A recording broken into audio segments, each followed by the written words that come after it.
Life माने ही आम साथ दीटा ही घटना घटी था गोटे भल घटना आ गोटे खराब घटना।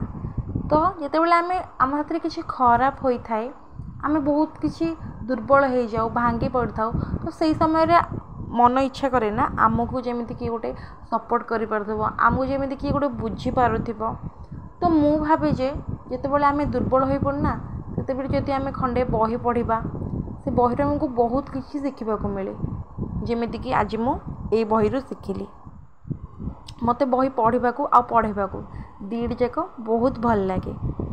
तो आज मु कौन शिखिली बही आसतु मु आपन सहित शेयर करुँची। Do you wish to be more successful think positively to develop your career. Do you wish to be more successful think positively to develop your career. Do you wish to have more ability think positively to improve your skills. Do you wish to be happier? Think positively to improve your judgment. Do you wish your life to be better tomorrow? Think positively thoughts today.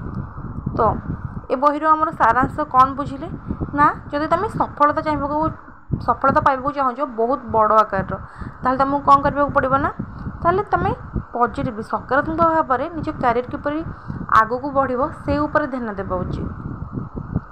जदि तुम जीवन में अधिक सामर्थ्य होगा चाहो ना तो तुम स्किल किपर इम्प्रूव हम से उपर ध्यान देवा उचित।